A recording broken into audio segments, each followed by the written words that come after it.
Hey all, hope you're doing well. As you can see, I'm really having an amazing day today. I actually turned the COVID corner, I would say, on Saturday. I woke up feeling amazing. I lay in bed and I spent 2 hours debating with myself whether I should actually even do any exercise. And my vitals have been really good for the last week. I definitely was feeling completely asymptomatic on Saturday. I was feeling energetic.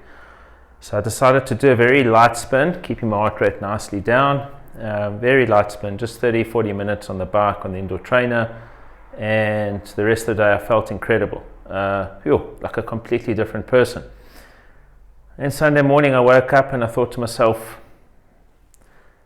should I brave exercising again? I'm feeling even better on Sunday when I woke up. So I just thought, all right, we'll do it again. And I did a 70-minute spin and kept heart rate in zone 1 only. I'm not taking any chances, and also felt amazing. So I think one of the things that I wanted to touch base on today is when is the correct time to actually start exercising post-infection or post-viral infection? I mean, it's not just for people that have got COVID, and maybe there you need to be even a little bit more cautious, but even just a flu or a cold, if you've just come off an antibiotic treatment or you've had a viral infection, I think it's quite important to understand that obviously the period that you've been suffering through, especially if it's a symptomatic period and the symptoms have been quite bad, the body's been fighting an illness. The body's been doing a lot of work, and that's actually one of the reasons why you feel so flat. And I'll never forget last year when I went to go and donate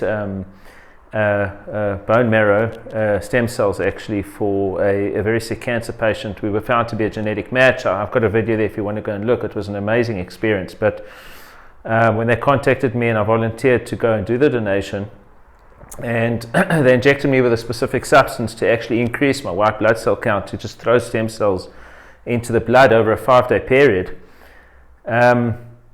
I was healthy and I was fine, and obviously that was one of the reasons, aside from the genetic factor, that they were actually allowing me to donate.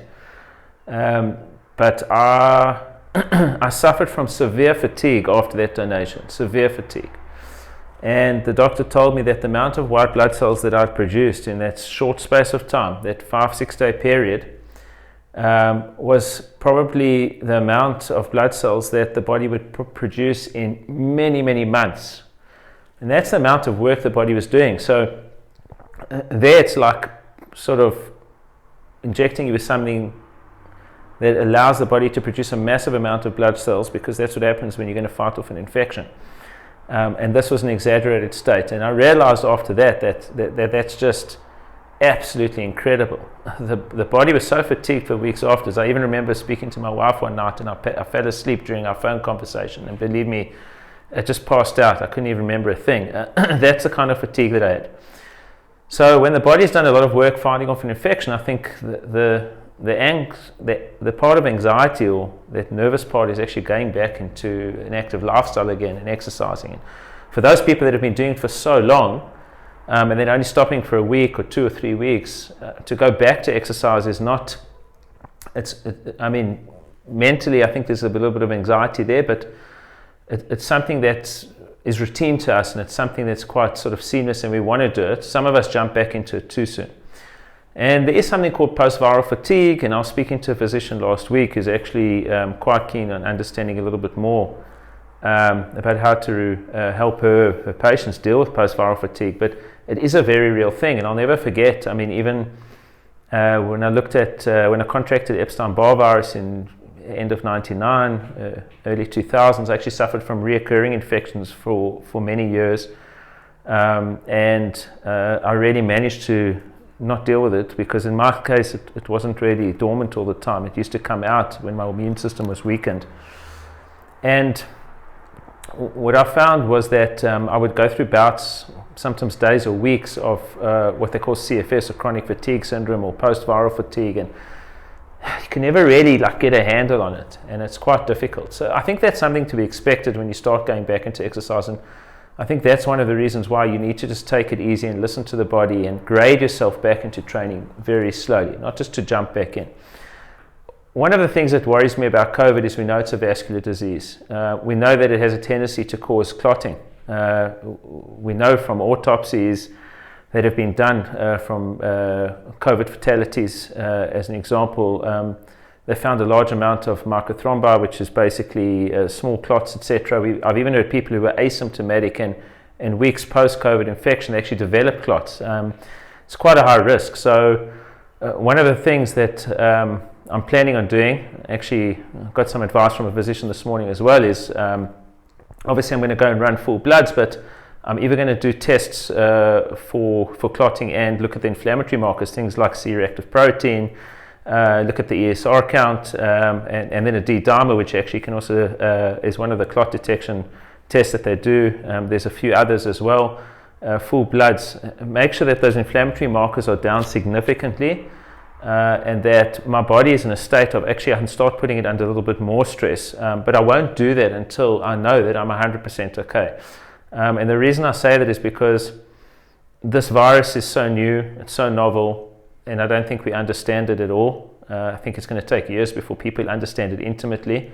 I even read today that there's a new strain floating across the globe, and the new strain doesn't make you more sick, but it's far more infectious. That's another worry, because now it's starting in the northern hemisphere, it might come back down to the southern hemisphere, and this is just a never-ending cycle. So I think what I'm trying to stress is, take yourself and look at yourself from a health perspective. You've gone through illness, your body's done a lot of work, expect some fatigue. You need to focus on getting the right amount of sleep. You need to grade yourself back into exercise slowly. You definitely need to watch your nutrition very carefully, hydrate properly, and do all the right things to make sure that your body gets back to optimal function again. Don't take any chances, don't rush it, and I'm going to speak to a few other people who are COVID sufferers actually over this week. I think we were planning on doing like a live Facebook session. It would be great to hear sort of the symptoms, how they're dealing with it. Some are cyclists, some are runners, etc. And we'll all get together and discuss it. There's many out there, and I'm sure many are actually asking the question is, if I am sick or ill, obviously you need to rest, but then when I go back to training, how do I go back to training, and what should I be expected to do when I do go back to training? And are there any risk mitigators I can put in place in order to make sure that I'm in 100% in a healthy state? When I run the bloods, I'm going to open them up to you all. I'll show you what is discovered there, because I think it might be interesting. I've got no idea actually what to expect, but it's going to be very interesting to see. Interesting enough, I had a medical and I ran full bloods a couple of weeks before COVID, and my bloods were amazing. They were in such a good state. So if there's anything different now, we'll definitely be able to pick it up, that's for sure. Okay, so that's all I'm going to say for today. Hope you all stay healthy, stay safe. Don't forget to wear your protective gear and make sure that you keep that social distancing. I've been blessed that it took me 14 days to get over COVID. There's many people out there that I've heard that suffered a lot longer, and there's some people that are in really severe situations. As I mentioned in my previous video, you do not know how your body is going to respond to this when you get it. There's no guarantees. So rather just don't take the chance, and also don't just worry about yourself, but worry about others, because there are some out there that are going to suffer more than others, and the last thing you want to be is the person that actually triggered the infection on somebody else and actually hurt them in the process. We'll chat next time. Stay safe.